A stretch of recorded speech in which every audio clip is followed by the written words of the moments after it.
Capas del modelo OSI y su funcionamiento. Modelo OSI. El modelo OSI divide en 7 capas el proceso de transmisión de la información entre equipo informático. Las dos únicas capas del modelo con las que de hecho interactúan el usuario son la primera capa, la capa física, y la última capa. Capa física abarca los aspectos físicos de la red, es decir, los cables, UPS y el resto de dispositivos que conforman el entorno físico de la red. Con la capa física, la capa de aplicaciones proporciona la interfaz que utiliza el usuario en su computadora para enviar mensajes de correo electrónico o ubicar un archivo de la red. Primero, físico; segundo, enlace de datos; tercero, red; cuarto, transporte; quinto, sesión; sexto, presentación; y séptimo, aplicaciones. Esas son las 7 capas del modelo OSI. Capa de aplicación. Proporciona la interfaz y servicios que soportan las aplicaciones de usuario. También se encarga de ofrecer acceso general a la red. Capa de presentación. La capa de presentación puede considerarse el traductor del modelo OSI. Esta capa toma los paquetes de la capa de aplicación y los convierte en un formato genérico que pueden leer todas las computadoras. Por ejemplo, los datos escritos en carácter ASCII se traducirán a un formato más básico y genérico. También se encarga de cifrar los datos, así como de comprimirlos para reducir el tamaño. La capa de sesión. La capa de sesión es la encargada de establecer el enlace de comunicación o sesión y también de finalizarla entre la computadora emisora y receptora. Esta capa también gestiona la sesión que se establece entre ambos nodos. La capa de sesión pasa a encargarse de ubicar puntos de control en la secuencia de datos. Además, proporciona cierta tolerancia a fallos dentro de la sesión de comunicación. La capa de transporte. La capa de transporte es la encargada de controlar el flujo de datos entre los nodos que establecen una comunicación. Los datos no solo deben entregarse sin errores, sino además en la secuencia que proceda. La capa de transporte se ocupa también de evaluar el tamaño de los paquetes con el fin que estos tengan el tamaño requerido por las capas inferiores del conjunto de protocolos. El tamaño de los paquetes de 10 dicta la arquitectura de red que se utilice. La capa de red. La capa de red encamina los paquetes además de ocuparse de entregarlos. La capa de determinación de la ruta que deben seguir los datos se procede en esta capa, lo mismo que el intercambio efectivo de los mismos dentro de la dicha ruta. La capa 3 es donde las direcciones lógicas, como las direcciones IP de una computadora de red, pasa a convertirse en direcciones físicas. La tarjeta de interfaz para la red para esa computadora específica.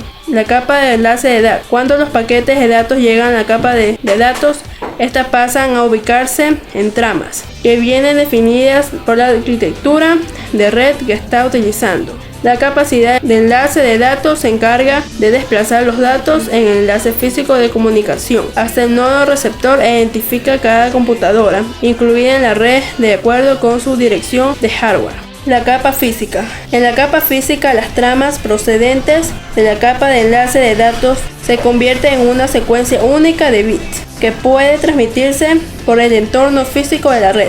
La capa física también determina los aspectos físicos sobre la forma en la que el cableado está enganchado en la NIC de la computadora. Arquitectura del modelo OSI. A. Estructura multinivel. Se diseña una estructura multinivel con la idea de que cada nivel resuelva solo una parte del problema de la comunicación, con funciones y específicas. B. El nivel superior utiliza los servicios de los niveles inferiores.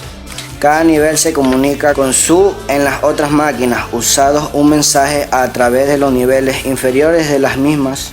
Comunicaciones entre niveles se definen de manera que un nivel N utilice los servicios del nivel N-1 y proporciona servicio al nivel N+1. C. Punto de nivel y acceso. Entre los diferentes niveles existen interfaces llamadas puntos de acceso a los servicios. D. Dependencia de niveles. Cada nivel es dependiente del nivel inferior, como así también lo es del nivel superior. E. Encabezados. En cada nivel se incorpora al mensaje un formato de control.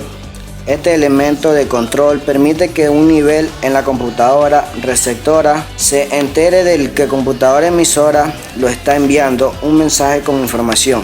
Arquitectura del modelo RAL. Una red de área local es un sistema de comunicaciones constituido por un hardware, cableado, terminales, servidores, etc. y un software, acceso al medio, gestión de recursos, intercomunicación, etc. que se distribuyen por una extensión limitada.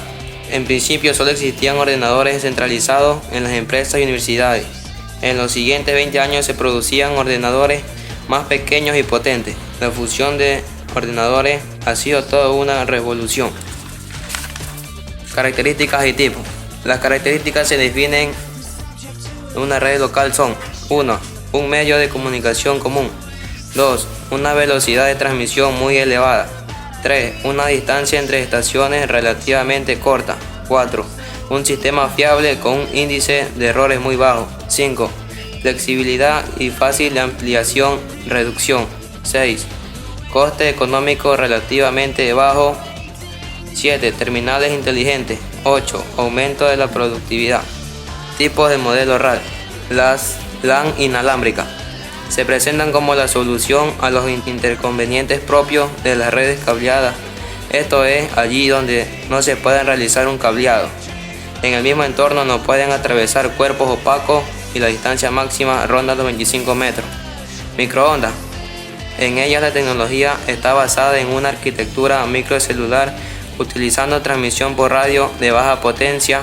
Proporciona velocidades de 15 MB utilizando canales de 10 MB, lo que la hace adecuada para soportar el estándar. LAN cableadas. Este tipo de LAN se suele usar en el interior de edificios y son las más comunes.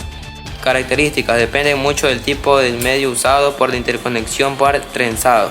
Coaxial, fibra óptica. Este tipo de redes LAN suelen clasificarse atendiendo a la topología usada. En la interconexión, algo que veremos en el siguiente punto.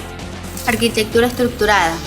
La arquitectura estructurada es un espacio construido para satisfacer las necesidades del hombre, en el momento en el que un arquitecto va a empezar a desarrollar un proyecto. Es importante que sepa bien qué es lo que quiere crear tomando en cuenta la estructura y el diseño de esta obra. El arquitecto debe estar familiarizado con la importancia de la estructura en su proyecto. La estructura y el espacio constituyen parte de los medios de la arquitectura. Al tener un diseño de algún espacio arquitectónico, el arquitecto tiene que consultar qué tipo de estructura es la mejor la que le pueda dar a este modelo. Hay diseños arquitectónicos que llegan a estar muy complejos y es difícil adaptarse a un tipo de estructura. Por lo tanto, hay que alterar este diseño para que este se pueda construir de otro modo en este diseño que se quedará en este papel. Este edificio refleja la intención del arquitecto de delinear la estructura. La estructura del edificio muestra cómo su relacionamiento estético con otros elementos constructivos. Los módulos estructurales ayudan a ordenar visual y constructivamente, así dándoles importancia estética a la estructura. Desde el vestíbulo principal se alcanza a ver que el cielo flotante es fundamental para relacionar la estructura con los interiores porque consiguen fundamentalmente relaciones para la estructura con interiores. La estructura está ordenada a través de un módulo que permite relacionar la estructura a otros elementos del proyecto.